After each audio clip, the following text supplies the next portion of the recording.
Hello, everyone. Welcome to the show brought to you by TopFCNews.com, the website where you can find live commentaries, debate, opinion, breaking news of the greatest sport in the world. So don't forget TopFCNews.com. And now we have to give a shout out to our second sponsor of this show, Websy.co. Maybe you're starting a business and you need a website, or you already have one and you're trying to get it rebuilt, or maybe you just need a host for your website. Well, they can do it all at Websy.co. That's Websy.co, Websy.co. And if you are an active member of the military or a U.S. veteran, you can get a 15% discount on their services. Again, Websy.co. Hello, everybody. Whoa, that's a lot of news. That's a lot of info. That's a lot of info, man. That's okay, no problem. You know, that's. But we have one hell of an episode today because I gotta throw it in there. Top Football Club breaking news. And we do have breaking news indeed. Because Harry Kane has agreed to go to Bayern Munich. I know. He has done it.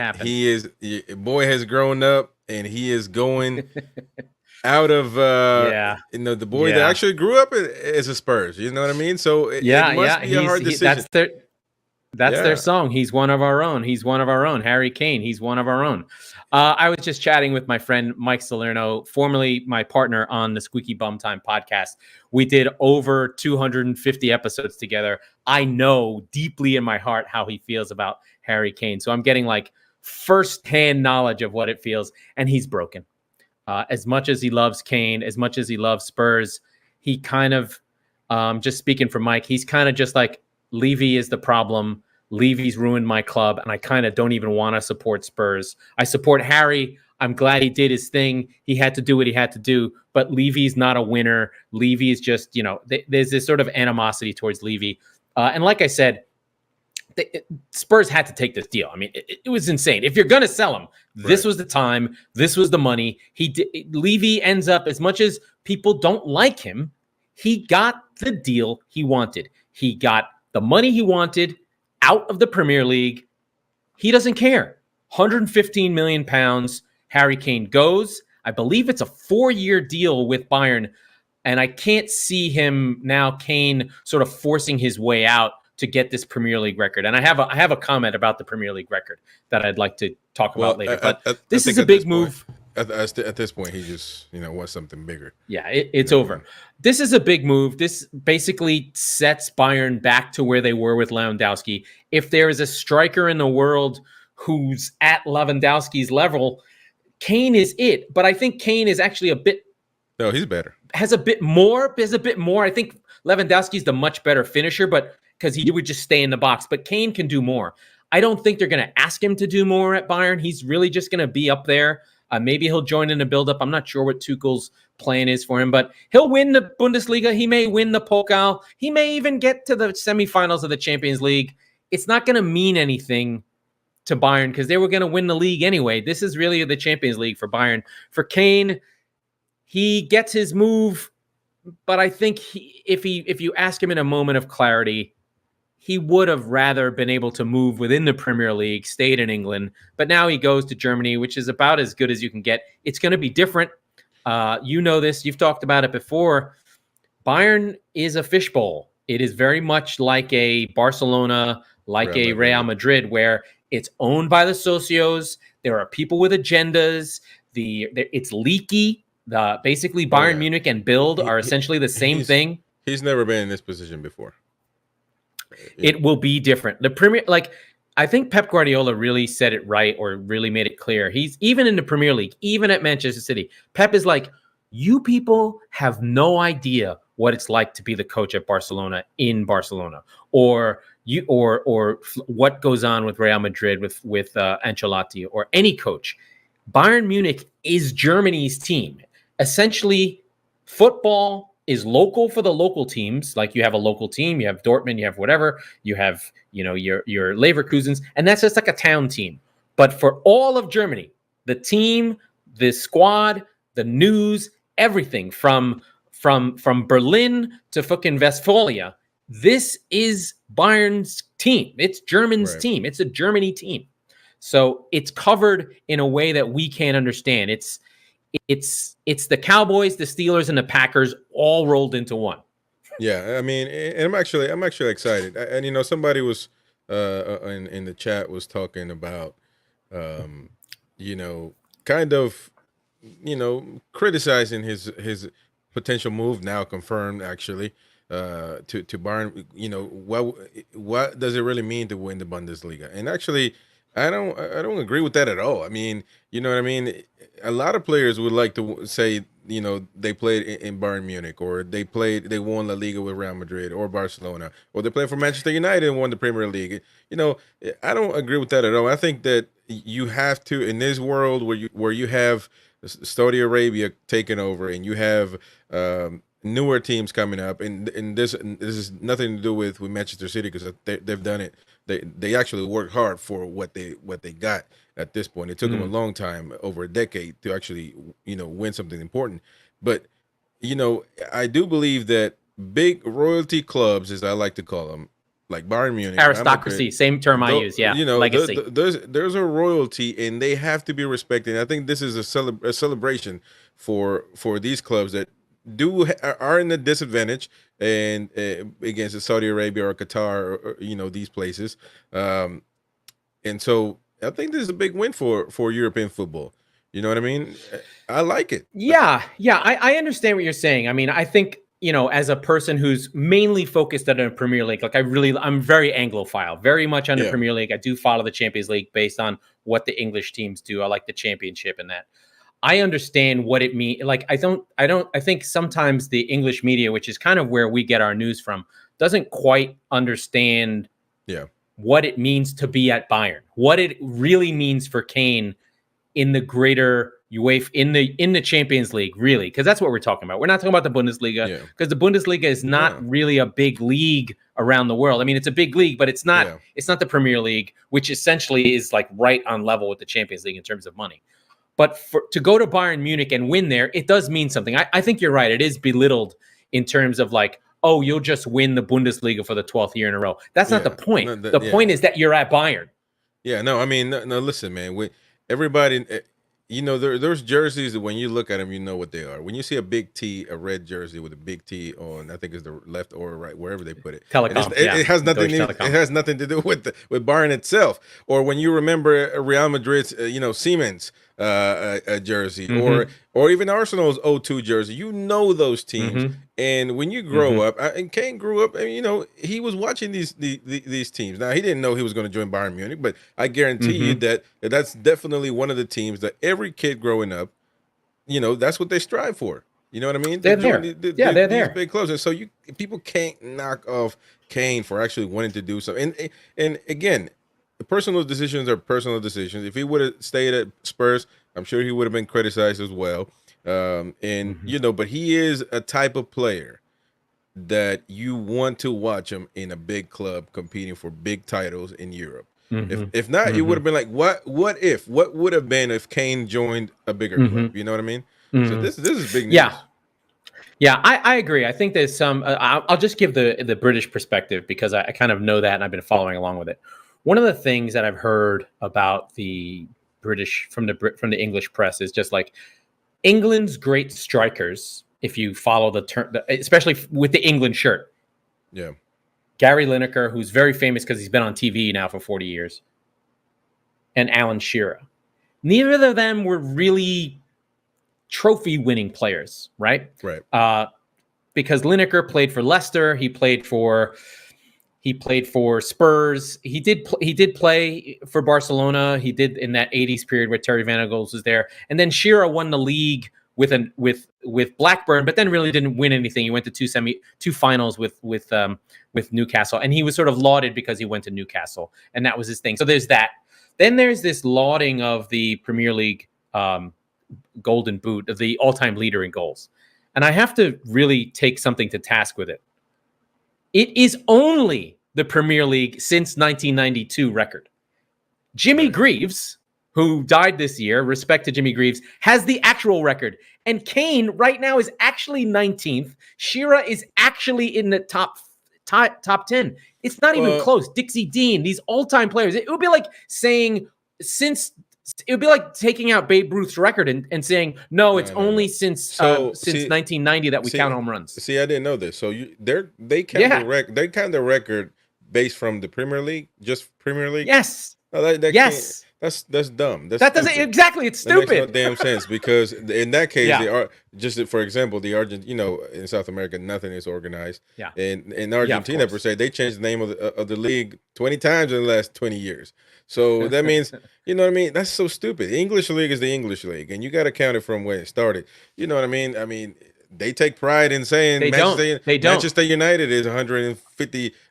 300 years old. Right. They don't take away the titles that they won before the Premier League started. They can't do that, man. That's stupid. So actually, Harry Kane is nowhere near the damn record then. He's nowhere near the actual goal record. Oh my god. The top 5. I'll read it to you. I'll tell you the number. It is let me see if I don't want you top 50 all time. The top goal scorer in English football history going back to, I think it's 1863. Is Jimmy Greaves with 357. Then a guy called Steve Bloomer, who last played in 1914. Dixie Dean, who's famous for for actually having a conversation with Babe Ruth and saying, how much money did you make? Alan Shearer is in the top 5 with 283, but he had 23 goals with Southampton before the Premier League started. Harry Kane is 19th on the list. So he can't get to 357. It's not possible. So just keep that in mind. It's not really the record. It would be like if 714 in baseball was not counted and it was just like, oh. It's not the record. It's not the record. And this is the time when I actually found out because I don't really I mean, I actually do like numbers, but I don't go too crazy. It's okay. It's okay. This is my kind of thing. This is sort of stuff that I get into. I like records. I don't like the records that we're talking about. I do care about, but I don't like when you tell me they're a percent, like 2%. That they're gonna fail because of this, because of that, because divided by this. I understand. I don't like this stuff. Now, but top scoring record, it should be since the Premier League started. So if it's not, then we just don't need to be talking about it. Any show that I see, I mean, I get it. The Premier League is the brand, right? If you ever want to read it, it's called the time of. It's a book, The Time of Our Lives. It's about how the Premier League started. And I was just talking with Manny, who's in our chat group. Join the WhatsApp group. Let us know in the comments if you want to join the WhatsApp group. We'll give you the link. And really, what it is that they simply broke away to make their own TV contract. But in breaking away, they lost all their records, so they had to start from zero. So everything from then on does not count as an English First Division record. So the championship, that's the level below, is actually the record holder. Now it's totally bizarre. Like they used to be called the Premier League, then the First Division, which was totally weird. So then they changed it to the Championship. Anyway, this is English football minutia. Let's keep going. No, but I think it should be from when actually First Division. All of it. For the First Division. Yeah, all the way. Yeah. The Second Division, they got their own stuff, but no, First Division. English, whatever. Then Kane is not even. So Kane going 5 divisions, right? It's 5 divisions. The football league is 5 leagues, right? League 2. League One, but the Championship and the Premier League. 4. But so the record that we're talking about is just for the main, just for the Premier League, since 1992. No. I'm talking about like the one you said that Harry Kane. Oh, the Jimmy Greaves one. The Harry Kane is far from achieving. That is all time. That's 1863. That's forever. Yeah, but that's not everybody, or is it like 5 divisions in one? Sorry. Let me take that back. The record I was talking about is the top. Jimmy Greaves is the top scorer. Okay. In the top division. Okay. That's the one that should be counted because if you go down, it doesn't count. Because Harry Kane can go play in the 5th division and make that record. Right. No, we're not including that. I'm talking about in top like English football, the top division, the league that would be the Premier League if it had lasted forever. The way it does in every league, right? La Liga is the same league. Serie A is the same league. No other league has this weird split where guys were greedy and basically the Premier League was the Super League before they broke away. The name has nothing to do with it, so they got to stop playing. Right, man. But regardless, I'm proud of Harry Kane. I'm actually happy today because I do want to see. I want to see an Englishman actually succeed outside of the Premier League, and I do, because they usually don't. I think they get homesick a lot. I do. Steve McManaman? No, they, he wasn't. He wasn't good for Real for you. Well, that was like 100 years ago, and I think he only played for how long? Gareth Bale doesn't count because he's Welsh. No, well, he does count, but I'll count him, but see, he's not, and he did give Real Madrid the Champions League. Let's just keep it on. Let's keep it real. But what I'm trying to say is there's no three. Really, he was on all four of them. He was on all three. He was a part of the top. Yeah. I forgot what the acronym was. He had the bicycle kick in the final, which was that was insane. And he had everything possible. And he does count in my eyes because. For sure. Not to be racial, but they're all the same, man. Welsh, Irish. Yes, the Welsh and the English are the same. Just don't tell the Welsh. The English don't care. The Welsh or the Scottish. They're all in the same book. I know they have. No. Listen, the Scots are the Scots. I watch Good Morning Britain all the time, so I know their accents change a little bit, but they're all in the same book, man. You ask the regular American, hey. Everybody, Scottish, Ireland, North of Ireland, Irish, everybody's in the same boat. Don't tell them that. But I'm not going over there anytime soon, so I'll be fine. That would be like if I said to you, "Yo, you're Ecuadorian, right?" Yeah, that would be kind of but no, actually, you would be a racist for saying that, not me. You know how that works. Right? You don't tell Peruvians that they're Ecuadorian. They'll be pissed. We can be. You guys have been at war about the jungle for 40 years. Exactly. No, but the thing is, I'm actually, but you don't see them actually going to different countries and actually succeeding. But I think that's changed. I think Bellingham has made a huge difference. Oh no, I think the Dortmund thing. Actually, let's change it back. Respect to Sancho. He's the one who really, I feel like, did that first, right? Jadon Sancho. Yeah, but he started at Dortmund and he left Manchester City. He was at Manchester City. Pep was like, nah, you're not my guy. We're taking Foden onto the team. There's only room for one of you. Sancho said, okay, I'm out. I'm going to go to Dortmund where they'll let me play. And respect to the Germans for seeing how little respect that the English, actually two things, showing that the English development system was working really well, but that the Premier League teams were not valuing their own players. Because I think that England is developing really good players, but because the Premier League is so competitive, they're all afraid to play them. So they have to go to Germany where they play young players and then come back. Yeah. But we'll see. I actually think he's going to do well, and I think this is the right team for him. Again, a lot of people see the whole day. We were like, "Is it going to happen?" I know they agreed, the Spurs and Bayern, but we just didn't know because at the end, around 2 p.m., 1 p.m., everybody was like, "Okay, they agreed," but he actually might snub Bayern Munich. He might stay, and I was like, "This is insane." And but I know he's about to have a kid and he, got a wife, got a family. But listen, I think he will be living. He'll be fine. He'll be fine. So here's the thing. Here's the thing that I think led Bayern to be this way. I think they had Kane in the bag. Otherwise, they wouldn't have been talking this much shit because they had said it, right? They had a conversation last month with Kane where they knew that he would go if they put up the money. The next fight was for them to get Levy to agree. And once Levy agreed, it happened very quickly. Like they clearly had the contract on the table. It's not like he signs a 4-year deal 3 hours after Spurs agrees. They had that contract ready. Right. You know what I mean? No, he just hadn't agreed yet until the agreement happened. Again, Harry Kane did not want to seem like he was the one leaving Spurs. He wanted Spurs to agree first. I think Harry Kane is the ultimate gentleman when it comes to football.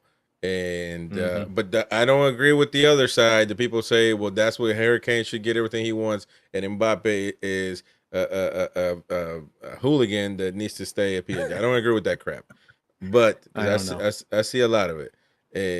But there's a little hint. Like we can say it out loud. I'll say it out loud. There's a hint of racism that goes on with players of color. They just get shit, and it seems unfair, and it almost always is unfair. Yeah, and so but. That's a great point, actually. But, I see it all the time with certain players it's good and other players is not. But I will agree that Harry Kane actually did everything, properly. He's not supposed to talk to Bayern Munich in the back end, but that's impossible, man. You can't get it. He already did. There's no way they did. I think the key thing is that the Spurs fans do not begrudge him. The Spurs fans will be sad that he's gone, but happy that it happened. The money comes in. Now it's on Levy Yeah. that I expect. This is the part that really will piss off Spurs fans. Who's he going to The last time they had this kind of moment was the Bale, and it was the Bale 7. I think it was Ericsson, Lamella, Soldado, a bunch of dudes. I mean, just so many. I can't even remember them all. But they spent it all at once, and they did a scatter shot and got all these. The Bale 7, right? Yeah. Does Levy have a bunch of players lined up? Who are they? Is it going to be lots of money, or did he already spend the money knowing he was going to take this? I'm more liable to think that he already spent the money. But the thing is, though, I don't think they'll replace Kane. Honestly, no, they can't. They're just going to go with Madison, Kulusevski, Son, and Richarlison. That's going to be their 4. Well, they're going. They had, and then they'll try and find bench guys to fill the space. They had. I'm sure they've had a budget before they sold Kane. So if they have a budget. And they already got guys. They've already got guys coming in. You got the 86 million pounds. I don't know. They won't get somebody like Kane to join. That's obvious. It'll be a lower level. But it could be. So I mean, I'm trying to think of a striker actually that could. I need to think. You know what would be great? They could get like Balogun or Jonathan David. Exactly. Balogun, and that would be a good way to stick it to Tottenham. To Arsenal. No, the one that I like is if you look up in the French league, Jonathan David, the Canadian striker, really, really good poacher, really, really good in the box, get him behind. Not a lot of assists, but he gets on the end of things. Really fast. I'm still surprised that he's in France. I would have expected him to leave already. Jonathan David's a nice player. Feels very Spurs level. He's very much in the mold of a Vardy type where he just makes runs. And I could see Madison getting him the ball. Yeah. Well, that is your segment on Harry Kane. He finally agreed. So one novel went down. We got the Mbappe deal. We're gonna see it's gonna happen another 3 years for it to be over.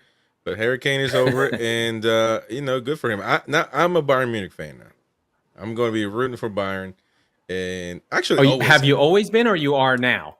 Well, I've always been, in the Bundesliga, I've always liked them, and they're just like again, like when you grow up, man, they're just teams that you cannot hate. I mean, in any time. Oh, I can easily hate it as a Frenchman. I can easily hate a German team. Well, yeah, that's true, and they're very. But you know what I love about Bayern Munich is they're very cultural when it comes to their culture. Like they don't care what players come in. They're really good at making everybody's involved in the culture of the club, in the culture of Germany itself. Look at their sponsors. They have to wear the leader. They have to wear the Lederhosen. The beer thing, and they got beer sponsors. They got German car sponsors. Which it's because it's in Munich. Munich is a strong culture in and of itself. Exactly. Even within Germany, Munich has a strong culture. And I love that. I love when clubs get these players, and that doesn't matter how big in name they are. They come to the club and they're like, "Hey, listen, you come in here to Bayern Munich. This is what we're about. Here's a cup of beer, chug it, and we'll go by the way. Unless you're Sadio Mane, who don't do that. Yeah. Here's your leather pants. Exactly. You're German now. Okay. Come here. Yeah, exactly. Jewish. I agree. You're German. I agree. Can we move on to my poor top 4 prediction that's now screwed?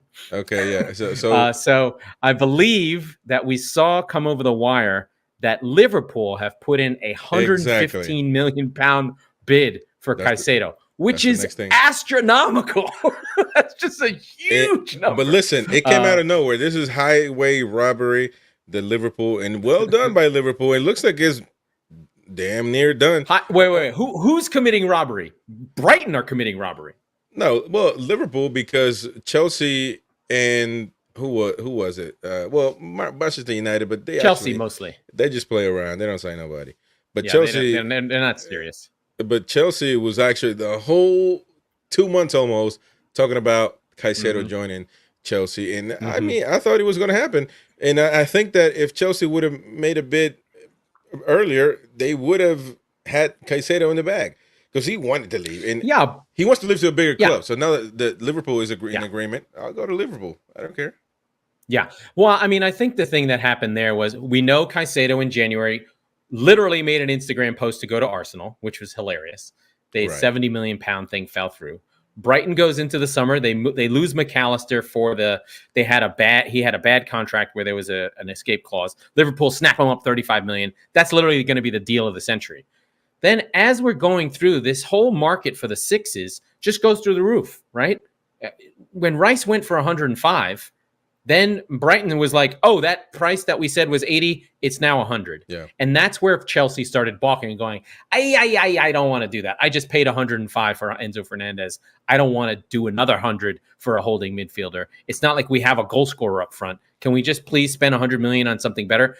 Also, let's sort of throw Bellingham in there, right? He went for 120 or something like that. So the way the money works, which is always funny in football, is there's always like a crop of a position that the prices get set for. Like first it's striker, then it's wingers, then it moves back, and then we're going to have like $150 million defender coming in. Although they haven't really broke 100 yet. I guess Guardiola is kind of close. Now it's the sixes that need to sort of be the money men.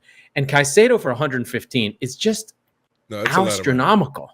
That's a lot of money. He's 20 years old. He played one season for Brighton. He's never stepped foot in Europe in his life. But you know, so this is a big, big call by Liverpool if he indeed goes. No, I think he's going. I think. Okay. And I think they did it overnight, and that's what I'm reading here. That something was going on overnight, and Brighton was like, he'll go to the highest bidder. And Liverpool, and actually, Brighton got what they wanted and more actually, because they. Oh, this is he was a Declan. This is awesome for Brighton. Yeah, they wanted Declan Rice money, and they got more than that. And they got it. Yeah, but this is But here's the thing, Chris. This is the thing that I think about that I always think about with these crazy money things. Like, I would love to know what the net spend across the leagues are and how it moves around, right? Like if Saudi Arabia is pumping money into teams every time they sell a player, doesn't it just go to other teams? Do you know what I mean? Like, it's not like people are taking these transfer fees and putting them in their pocket because of Fabinho and Henderson going to Saudi Arabia. Liverpool now has the money to overpay for Caicedo. So like, it really, like, if you trace it, the Saudi money is actually going to Brighton, right? Yeah. Do you know what I mean? Like, I think about that with the Coutinho deal. Barca sends the crazy amount of money, and then Liverpool turn around and turn that into Van Dijk and Alisson. So the money sloshes around. That's why, like, I made a post maybe on my own podcast. I don't even remember where I did it. That I think the Saudi thing is fine. In the long run, it lifts everything up. Everyone has more money because they're just pumping money into the system. Exactly. I don't know. No. That might be inflation, sure, but. No, but that makes a lot of sense. Now the part where it's a little bit unfair is that the people on the Western side, teams on the Western side, they can't spend. They have a cap, so they can't. You know, a lot of them. So you know what I mean. They can't. Well, you know what? Here's what you do: develop really, really good players in your local area, just like Brighton do. Buy Caicedo from Independiente in Ecuador. Buy him for $2 million. Settle him into Europe. Play him in the Premier League. They literally bought him for $10 million and now are selling him that's $100 million profit. And what do you think he was making a season? $5 million? That is cash. That Brighton just was like, oh, thank you. I'll take that and put it in my money. That's what the Portuguese leagues have been doing for 10 years, right? That's how they fund their whole system. They did it with Enzo Fernandez. They got one hell of a deal out of him. And and they know that they're the bridge from Brazil, right? They can take those Portuguese speaking, even though I know Brazilian and Portuguese are almost different at this point, but at least it's somewhat similar where they can be like cultural. Okay, this doesn't feel too foreign. They can start there and move on through the rest of the league. Anyway, this is great. By the way, I love Caicedo. Caicedo's fantastic. In fact, I don't want him to go to Liverpool. He's too good. He literally is a Wijnaldum. He's gonna come and kick lumps out of everyone. He's a really good player. Again, I still think he needs a little more time to get right or ripe. He's a little rash, and he doesn't really produce. Like, he doesn't really. Yeah, no, he I think is. He kind of would get. just a hard playing midfielder. You know what I mean? You're not don't expect he gets him on the, to deliver. Yeah, he's not going to be making, but he fits in with Liverpool, right? Like they don't need that now, right? Now they have McAllister, who's already got a connection with Caicedo, and then Slobozai becomes I'm going to be free and go do what I need to do. Oh no! And listen, Caicedo, as soon as he goes down for the first tackle, Anfield is going to go crazy. So there's no. They're going to love him. They're going. He's such a Liverpool player. It's upsetting. Like he's perfect. Yeah. And Chelsea, it's very upsetting. Just watching everything go by. And I'm not sure they have so many players. They don't need him. Exactly. They have a lot of players in the midfield, so it's really not a loss. But actually could be something positive. They didn't spend a crazy amount of money on him, which they didn't want to do. That's why they didn't offer anything. So, maybe Chelsea. When I saw Chelsea play last time in the friendly match, and I'm gonna see them. They're good this weekend. They're doing good, and I don't know that they need much. I mean, obviously, you hope that they're going to finish in the top 4. And if they lost on Cuckoo, which was bad, but still. No, that's a bad one. They lost money on that one as well because obviously, I can't remember how much they paid for him. I did a video on that as well, but they bought it ages ago before the market went nuts. It's like 60 or something. Yeah, so but it's a loss, but they still got players, so we'll see what happens with Chelsea as well. Now, what else is going on right now? No Harry Kane. We talked about that. Now, also Bayern Munich is looking to submit a loan offer for Chelsea's goalkeeper Kepa Arrizabalaga, but talking about him, and we can just fade into what's going on. Another big news today was Real Madrid confirming devastating injury for Thibaut Courtois. He's going to be gone out for the whole season. Out for the year? Out for the season with an ACL tear. He actually, it was bad. The reports say that you can hear the tear, and his moan to it was heartbreaking for everybody. And during training session, I mean, he was just training, jump for a ball, he landed wrong, and but now as we talked about it. We talked about it with these clubs, royalty clubs. This is sad, but they have to move on because they're living in a fishbowl, as you said. So a lot of players who can be the goalkeeper for Real Madrid. There's no De Gea, Navas could come back. Keylor Navas is out there, man. No, but I think the leading prospect for this is going to be De Gea. No money, free, and he's played by Manchester United. So I think he's not expected to be, when Courtois comes back, he'll be easily moved to the side. Courtois can't play with his feet either, right? They don't have that. That's not their thing, right? Courtois is not exactly. He's no Messi like Onana, but he is. Exactly. But he's not nowhere near the head either. You know what I mean? He's kind of the middle. The thing is, I think that people generally underrate a good goalkeeper. Oh yeah. I don't like it. When you don't have one, it sucks. But when you have one, you don't really notice it. But when you have a bad one, it's really bad, right? Like I think about Leicester last season without Schmeichel, and Ward was just terrible. Shots would just go right through him. Or I think about De Gea, how he doesn't come for crosses, how he would kick the ball out of play, make all these great saves, but maybe why are you under pressure all the time? A good goalkeeper can completely change. He makes things not happen. Do you know what I mean? Like, I think that's always the difficulty as we football fans. You get more nuance, you get better at it. Great defenders don't make plays. They just make bad things never happen, right? They just cut a ball out. They just were over there, or they just head a ball away. That for another guy, he wasn't paying attention. So a good goalkeeper simply makes bad things not happen. They catch balls that other ones don't, or they punch a ball, or they make the buildup go that much faster. So your team is, if they're on the front foot, he keeps them moving. So De Gea does not have that. And I think that would be one worry. And I think what Courtois has that I think Real will miss, even if it's De Gea, who's a world-class keeper, he's been the keeper for Spain, is a swag. He's got a toughness and a don't mess with me because he's a big dude. He's won everything. He said some things that are pretty controversial. He's like, yo, I should win the Ballon d'Or. How come I'm not on this list? I won the World Cup. I'm good. Like, respect me. You know what I mean? And so, I think he banged somebody's wife on his team. Like, he's crazy. He's a wild man. He's crazy. He has some story with like a beef with Kevin De Bruyne on the Belgian team. I don't know the story. That sounds funny. But no, he's got some swag. I like him.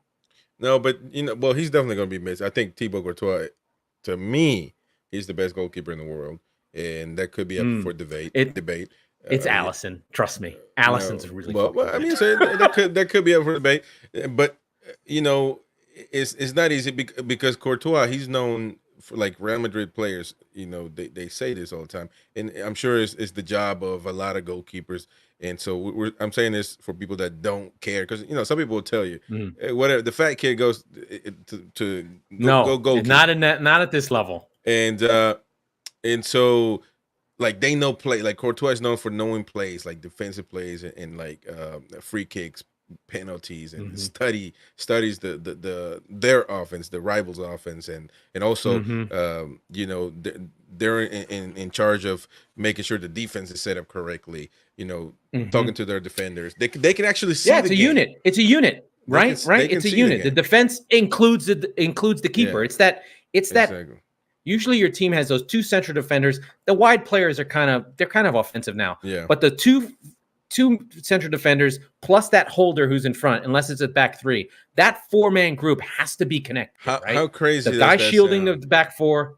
How crazy does that sound? That 3 guys it actually do work, so 11 others don't score.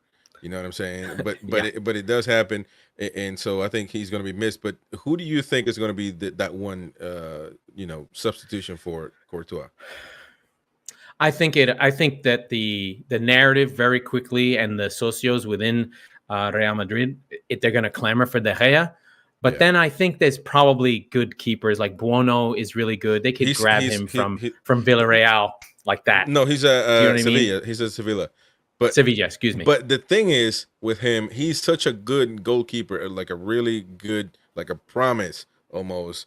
A really good project as a goalkeeper in the next 10 years.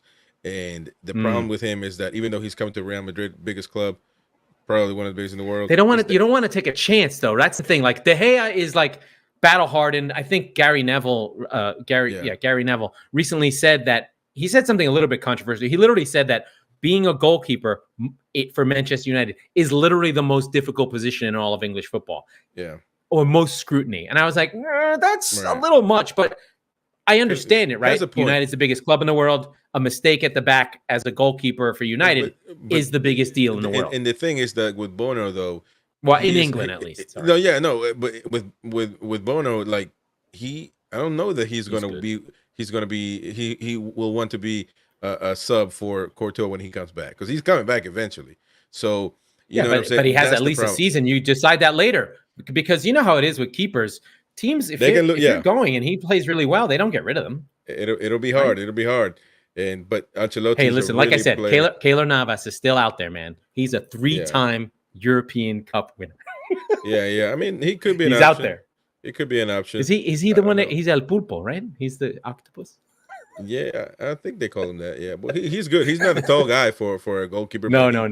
Listen, he was at Nottingham Forest, for Christ's sake. Like, could go from Nottingham Forest to Real Madrid. Kind of like Casillas. I mean, not tall, not a tall guy, and but he was unscorable. He was at one point. So we'll see what happens when it comes to that. Go ahead.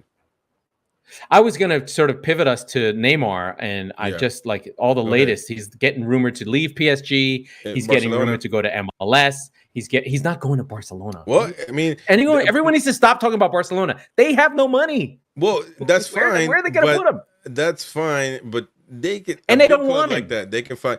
Well, that's what the report said before, but today I read actually that because of he still is an influential player in the world, so looking at it from the business perspective, could bring in some money, jerseys, and all that stuff. That's literally his value at this point. I looked him up because someone was talking about Neymar, a guy I like, the World Soccer Talk podcast, Kartik Krishna, are very interesting if you want to listen to like nuanced, deep American football landscape. He's really good. But he was talking about Neymar, and I just was like, do you know, if you look at his numbers, he's been in decline for 5 straight years in terms of goals plus assists per 90 minutes going down. Now, he was at a really high height, which is like over 1 a game, but now he's down to like 0.7, which is really still very good. He's only played more than 20 games in the French league season once in the last 7 years. So he just gets hurt. He's got the started at 17, but Brazilian style, like I see a lot of Ronaldinho in his decline phase where he's just going to disappear and fall off a cliff. And he's not reliable. I wouldn't touch him if I was a serious club, honestly. Well, a report say that the Catalan club is reportedly considering a reunion with Neymar as PSG sets a 66 million. That's not that high. The way things are going, that's not that high. But I wouldn't be surprised if that goes down a lot because they want to get rid of him and he wants to leave. And you know what though? This is these moments that I'm just like, Newcastle, go get Neymar. Now that could be a good option. That's the perfect thing, right? Where he doesn't want to go. He's kind of standoffish. He gets there and they'll go crazy. Fall in love with him, right? They fall in love with him. And he finds out that this is actually what he wanted. Do you know what I mean? Like, I already have the story in my mind. He's like, oh, I'm apprehensive. It's cold. It's whatever. Bruno Guimaraes calls him like, Mina, Neymar, you got to come. They love you. They'll love you. No, be on the wing. He'll take over that team. It'll be amazing. I got a proposition. Well, how about Chelsea? Could he fit at Chelsea? Sure, but it wouldn't mean anything to me. Do you know what I mean? Like Chelsea fans are just like, oh, we don't need him. No, I think listen, fans behind the keyboard, they say everything. When they go to the actual game, they're going to be asking. I know. That'll make a huge. Yeah. He's special, but I just feel like with Chelsea, they've had a lot of success. They won the Champions League within the last 2 years, 3 years now. I guess it's 2.5 years. They have won titles with Conte and whatever. They're like, that's not our kind of guy, right? They're more of a hard worker, John Terry, Frank Lampard, Didier Drogba team. Yes, they had Hazard, who I think they got the best out of him and sold him perfect timing. Again, another guy that you just like, it's time for you to go. You don't really work hard. See you later. Bye. Give us the money. But I think Neymar is not something that the Chelsea fans right now would want. Whereas I think like a Newcastle or something like that would really, really lean on him, or just be like, or even Spurs. Spurs would be a funny sort of spot for him too, where they're in decline. They need each other. They get the 100 million from Bayern Munich, and then they get Neymar to put in that 9 and kind of lift up Spurs. And Spurs fans would be over the moon with Neymar. They'd be like, "Oh my God, this is the greatest thing ever!" And yeah, that could be too. That could. So, but he's not really a Poch's team, like a player for Pochettino. No. But I mean, I just thought about it, and I don't see him at Liverpool or United. No. Those teams are. He's actually not good enough to be on those teams anymore. Yeah. Not that he's not good enough. He's not reliable enough and malleable enough, because on those teams, the coach controls those teams, right? And Neymar is not used to the coach controlling the team. He's used to controlling the team above the coach. And I think that's really been his problem, is that he thinks he's bigger than the teams. And that makes sense, right? Since he's 17 years old, he's been the captain of Brazil, right? Like, I get why he's that way, but that ego, he's got to swallow it and become part of a unit. And I think if he does that, then I think he can build back up and sort of start to play again and be happy. Because I think like what we're seeing is a guy who's unhappy, right? If I think that a good juxtaposition is just like, look at how happy Messi is in Inter Miami.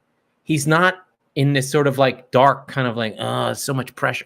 He's free. He's happy. People aren't bothering him. He's shopping at Publix. Like Messi is just like, he's so happy to be playing. He's just like feeling the joy and working hard. It's all coming out. And he said that actually, instead of going to Brazil, that he would look into a move to the MLS. And I think it would be great for the MLS too. I think that would be a great idea. LAFC, he would kill at LAFC. Yeah. Or into Miami. No, Messi be like, please, just no. I don't want your shit. No, they're good friends, man. They're good friends. No, it's good. They're good friends. But I was just at PSG with you. That sucked. Yeah. I'm not doing that again. Okay, because they play the same position, really. So, what do you think about this Lauren James that is banned for 2 games but could return to the Women's World Cup final. She fucking stepped on a girl's stomach. What are you expecting is going to happen? On her rear end. That. But whatever, you cannot step on people. Well, listen, we're gonna analyze this visually. We're gonna put it on there. Let's see. Okay, she's down. Ooh. That is a stomp. Okay. Well, she's just lucky that her ass was so big. Look. Well, I don't know now. Oh. Well, maybe she was trying to walk away and see, like she was down. She alligated her foot and just kind of got right on her. Look, she's trying to leave. She's trying to leave. You just want to show her big butt again because you're. No, I'm just trying to show. I actually would want to see Laura's facial expression because I want to see what she was. Trying to think. You need the 20 seconds before that because they had a little bit of a shoving match. There was a little bit of a foul before. That was retaliation. Now, I don't think the VAR went that far. She lost it. That was red miss. She just lost it. So that's it. Straight red. You're gone. You can't stomp on people. Okay, no, I get that. Yeah, you have everything to call it a red card gone. I don't know if it's 2 games deserving of 2 games. I don't know that. I don't think so because she can easily explain that she's trying to move. We just battled. It's a tackle almost, and I'm trying. Her butt got in the way. Like you don't have to step on people. No, but listen, I don't know. She didn't lift her leg up and just stomped, and that's an aggression. I don't see that. But she alligator legged it. She went on a short step to get her right in the ass. I think that looked intentional to me. So 2 games? I mean, I could elbow 2 you. Games, man. That's a red is 3 normally, right? A straight red is 3. No, it's just 1. Yes. What do you mean? You in the Premier League, if you get a straight red, you miss 3 games. Are you kidding me? No. Oh, this is crazy. The Premier League is way too over themselves. They need to get over themselves because that's insane. I'm not missing no 3 games for a damn red card. Look. And this is the World Cup anyway, so it's always been one game. And if I elbow somebody, elbow somebody, a straight red is a 2-match ban in the Premier League. Excuse me. Okay, yeah, no, 3 games is 2. Straight reds for straight reds for dissent are 2-match ban. Dangerous tackles, violent conduct is 3. And the referee did say this is a red for violent conduct. Violent conduct. It's 3 games. Yeah, but this is not the Premier League, so we don't know what as far as I know. I understand it, but it's 3. I think that's in IFAB. I think they gave her 2 games because they're trying to sanction her for what she quote unquote did. And I mean, but but listen, you have to take in consideration that what you don't know exactly what she might have been thinking in a moment. Doesn't matter. That's a red all day, twice on Sunday. Sorry. Listen, or you could be like me. Ref didn't call it. Ref didn't see it. Gave a yellow card. No VAR. Play on. I hate VAR. I don't want it. So maybe you're right. Yep, she shouldn't be a red. I don't want VAR. I think 2 games is too much. I think she's needed by England. And, she could come back to the final. And how, we'll England see. do not look like finalists right now. They won that Euro. They were at home. Spain should have beat them. They almost lost to Germany. They're missing Kira Walsh. They're not winning this thing.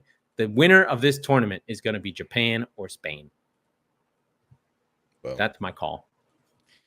Because that's all that's left. So those are the only good teams left. Who do you think is going to win? Japan or Spain. Can you believe Spain? It's good, but Japan, that would be a big surprise. Yeah, they went to the final in 11, and then the U.S. smoked them. They've been playing terrific football. I will say that, and they play within their means. So, but it's getting to the nitty gritty. Like the Netherlands can beat Spain, it could happen. And then Japan, Sweden we know are major shithousers, and they're big, so they might get a goal on a set piece and just sit back and try and shut it down. And then England have Colombia, which will be like a vengeance game for the World Cup. Now, if you remember when England went to the semifinal, not the last one, but the one before, they beat Colombia on a header late in the game. On a side note, I like how the women's, just the sport in general, they kind of themed their colors, their natural colors, to like more girly. Like Netherlands is like peach color instead of like a hard orange, and that's all. Yeah, France, I like when they go with like a with the baby wild blue. bright orange. Yeah. France is like a well, baby French. The French, I think the French are also worth a shout as a potential champion. Always, they've had really good teams and really choked down the stretch in general. Yeah, for a couple of years there, they were probably the best team in the world, especially when Lyon was dominating the women's league, winning. I think they won 7 Champions Leagues in a row, and it was mostly French players. But they never really able to get over the hump. They always had like internal fighting with Algerian players and African players and French white players. They never were connected, and they always had some kind of like drama with the team. I'll never not love Wendy Renard. See, I know the fucking French team. These are my girls. Sommelier, they've got so many good players. They're now getting old. They're at the end. So maybe this is their last chance to really push. We know that the Netherlands, they're growing into the tournament, but without Serena Wegman at the helm, they haven't been as good. I haven't seen too much from them that makes me think that they're champions. And then England have the best coach, right? Serena Wegman is the best women's coach in football. She regularly outcoaches everyone. I will say that. So we'll see what can happen there. I will say that France, we don't really talk much about them, but as far as national teams, they've been doing their thing for decades now. You know what I mean? Always going to the final. In both men's and women's. Both men, yeah. So they just need to win it. But no, they do their thing. And every country has their weapons. I hate when people say, "Well, French is just basically good African players. They just stole them from Africa and basically put." No, those people are French. If you know anything about French people, this is one thing that is about France. Is I know this about France. When you meet a French person who's of African descent and you ask them, they will say that they are French. Yeah. They don't have dual nationality. They're like, no, I'm French. Don't say that I'm not, because they really get connected into the culture. Now, that's happening a little bit more and more. It's breaking apart, but it's something that they do feel passionate, and they are nationalistic. It's been talked about. People saying, "Well, the French team is just a bunch of it's a club basically." Yeah, when they lose, they say that. It's all racism stuff. And when they lose, they're not French enough. When they win, oh, look at our diversity. And it is not only just for African black players. People said that about Benzema. Like, Benzema is not from, and nobody's from nowhere in that case. And a lot of people beat on Mbappe for playing. A lot Africa, like Cameron, actually, African people beat up on Mbappe because he chose to play for France. He's French. His dad played for Cameroon. Not played, but he could have played for Cameroon. Cameroonian, yeah. But come on, man. This is a thing that actually I read. If you ever want to read a great book, so I read about football. The Ball is Round. It's the history of football. And this is something that's been going on with France for a long time. In the 40s and 50s, they had a lot of Polish immigrants, and their team was very Eastern European, and they were like, oh, this team's not French. In the 1998 team, there were debates, especially after in 2002 when they really played badly, and then in South Africa where they had a mutiny. Oh, they're not French, and so this is a debate that France has of who gets to be French. Yeah, they are all French, especially when they win, they get more French. Yeah. But this is a French team, and this is just the nature of French football. They have this constant push and pull about what it means to be French, but I think that those kids and those women that play are as French as anyone. They're all born there mostly. And, yes, they culturally might have roots from another country, but they're just Europeans. Like everybody else. The U.S. is the worst example of that. So, but anyways, top. Oh my gosh, whatever. There we go. Football news roundup. So quickly, we got about 6 minutes to get this done. Kylian Mbappe tells Nasser Al-Khelaifi that he won't leave PSG this summer. So he promised him, "I won't leave, sir," in an animated meeting. They were like yelling at each other. "I'm staying. You're staying. No, you're leaving." So we'll see what happens with this. Not much. I don't think he'll. I've been saying it. I don't think he will leave. He will go to Real Madrid this season. But it is. You got to admit, it is tough to not play for a whole season, which he will not. Oh, he's gonna play. You think play. So? When the deadline ends and he's like, okay, I guess I'll have to play. Well, for sure, he'll play. Yeah, but do you think though that PSG is actually going to play him? Which they would. They'll be stepping that too. If they sell Neymar, they're not going to have any reason for anybody to go to the games. But how does this work? I mean, I'm punishing you for the preseason, then he won't care. He doesn't care to sign. You know what I mean? So I think the punishment, which is unfair. Luis Enrique is the manager of that team. If he wants to win, like that's the reason he's there, he'll go, Kylian, you're playing. I don't care if he's smart and he has the wherewithal, because Luis Enrique is a tough dude, right? I think he had a terrible thing happen with his daughter who passed away. He's went through some real shit. And if he's there to coach and he's ready and he feels, he'll go to the chairman and be like, shut up. He's playing. I don't care about all this. He's here. He's a part of this team. He's registered with the side. We're going to play him. Because Kylian Mbappe, I don't care how good you are, how amazing you are, you cannot miss a season of high-level play. It will ruin him. He might not ever be good again. You know, like weird shit happens. Like I just think about Fernando Torres. It just stopped, right? He got a couple injuries, and then it's like, oh, you had a 9-goal season. That's nice. Where happened to 25 goals? Where'd it go? Yeah. You have to always play and keep going. Yeah, we'll see what happens. Your career's short, especially a guy who's as fast as he is. He doesn't strike me as a player who has the profile where he's going to start becoming bulky and being a number 9 with his back to goal. He needs that pace. He needs to be 24. Yeah. Now, Edson Alvarez completes his move to West Ham United. And how, he is a really good player, 25 years old, comes from Ajax, really, really good midfielder. If he would have had this is going to sound weird, but I would prefer him over Caicedo, actually. But I know that he hasn't done enough. I know he hasn't done enough to prove that. You can't compare the Dutch league to what they did at Brighton. Man, I just looking at the skills and looking at him as a player, I would give him a shot. But he's gonna be now. He's got an opportunity to prove himself, kind of like I said. Here's the thing to always remember about Ajax players. That team has like 65% possession, right? Well, so they can play.